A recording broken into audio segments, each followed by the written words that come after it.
जर तुम्ही तुमच्या वयाच्या 35 ते 45 या वयोगटामध्ये असाल तर हा व्हिडिओ एंड पर्यंत नक्की पहा. या व्हिडिओमध्ये मी तुम्हाला गाईड करणार आहे की लोकांचं 35 to 45 जनरली अननोईंगली लोक कुठल्या चुका फायनान्शियल मिस्टेक्स करतात त्याबद्दल मी तुम्हाला गाईड करणार आहे. मित्रांनो, माझं नाव संतोष गोसावी आहे आणि गेल्या 20 वर्षांपासून अधिक मी फायनान्शियल लोकांना गोल्स अचीव्ह कसे करायचे याबद्दल लोकांना गाईड करत असतो. मी एक SEBI registered mutual fund distributor आहे आणि या संदर्भामध्येच मी लोकांना गाईड करता माझ्या डोळ्यासमोर जे प्रश्न येतात त्या लोकांसमोर मी कसा लोकांना अवेअर करून त्यांच्या समोर हे मांडून त्यांचे डाऊट्स क्लिअर करता येईल या मार्गाने म्हणून मी हा व्हिडिओ बनवतोय. मित्रांनो, हे जे एज असतं ना 35 to 45 जनरली काय होतं की या एज मध्ये आपली लाईफ बऱ्यापैकी सेट असते, मुलं वगैरे सेट असतात, आपले EMI जे असतात ते आपल्या कंट्रोलमध्ये असतात आणि आपलं इन्कम आपल्याला एक प्रेडिक्टेबल इन्कम आपलं चालू असतं. त्यावेळेस काय असतं की आपण ना एका भ्रमामध्ये असतो. आपल्याला असं वाटत असतं की आपलं जे आता व्यवस्थित चालू आहे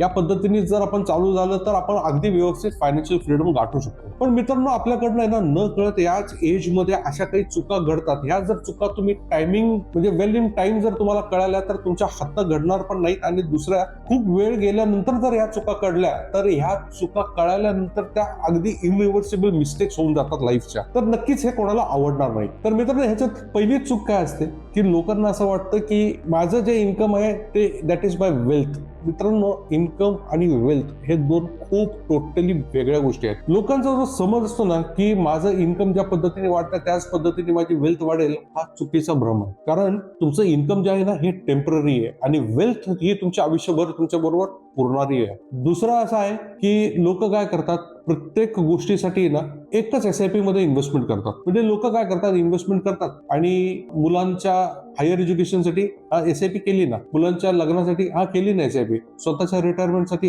केली ना SIP. असं होऊन चालत नाही. आपल्याला प्रत्येक हिशोबाने, प्रत्येक गोलच्या हिशोबाने, प्रत्येक गोष्टीसाठी आपल्याला वेगवेगळी गोष्ट केली पाहिजे. तिसरी गोष्ट आपण काय करतो चूक, ही आपण असं करतो की आपण खूप रिटर्न्सच्या मागे जातो. मित्रांनो, तुमचे एज आहे ना असं आहे 35 to 45 ह्या एज मध्ये रिटर्न्स तर तुम्ही चेस केले पाहिजे, नो डाऊट. बट सायमल्टेनियसली तुम्ही रिटर्न्स चेस करता करता तुम्हाला लिक्विडिटी सुद्धा बघितली पाहिजे. तुम्हाला फोर्थ सगळ्यात महत्वाचा विषय असतो की ह्यामध्ये काय असतं, या एज मध्ये लाईफच्या गुंतवणूक करताना तर सगळेजण अगदी जोशने गुंतवणूक करतात. बरेच ऍडवायझर्स तुम्हाला सांगतात 15 वर्षांसाठी करा, 10 वर्षांसाठी करा, 5 वर्षांसाठी करा, 20 वर्षांसाठी करा. पण तुम्हाला गुंतवणूक करणारे तुम्हाला 1000 लोक भेटतील, तुम्हाला सांगतील, पण एक्झिट स्ट्रॅटेजी सांगणारे फार कमी लोक असतात. कारण तुम्हाला जर प्रॉपर एक्झिट स्ट्रॅटेजी जर माहिती नसेल तर मग तुमच्या गुंतवणुकीला हे काही उपयोग नाहीये. मग आता तुम्हाला ह्या सगळ्या गोष्टी कळाल्यानंतर आपण ह्याच्यामध्ये काय करू शकतो की आपण ह्याच्यात चुका कशा सुधारता येतील हे आपण पाहू शकतो. तर सगळ्यात पहिले तुम्ही काय केलं पाहिजे की तुमची जी गुंतवणूक आहे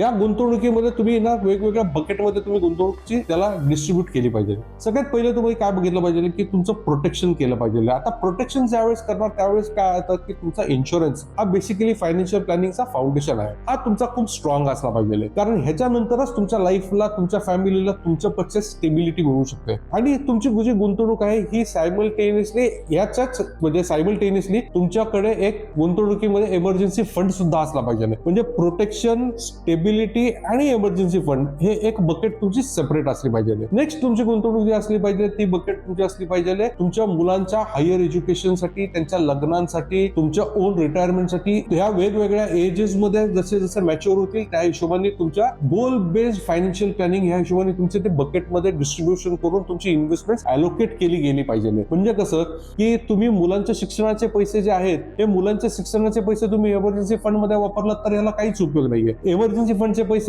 तुम्ही दुसऱ्या हॉलिडे साठी वापरलात तर त्याला काही उपयोग नाहीये. अशा पद्धतीने तुमचे गोल्स जर प्रॉपर अलाइन नसतील तर ते प्रॉपर अलाइन करून ते इन्व्हेस्टमेंट तुम्हाला प्रॉपर मॅप करून घ्यायला लागतील. नंतर एक जो विषय येतो हा विषय असतो की तुम्हाला ना फ्युचर इन्कमच्या बद्दल तुम्हाला एक गोल बनवायला हवा आहे. तुम्ही 35 to 45 असाल तर तुम्हाला आता असं प्लॅन करायला लागेल की बाय द टाइम मी ज्यावेळेस 55 एज होईल, 60 एज होईल त्यावेळेस माझ्याकडे एक ठराविक रक्कम आली पाहिजे, जी रक्कम मला त्याच्यानंतर आयुष्यभरासाठी पुरेल. ज्या रकमेमधनं मी आयुष्यभरासाठी SWP घेऊ शकतो. SWP चा अर्थ सिस्टमॅटिक विड्रॉल प्लॅन.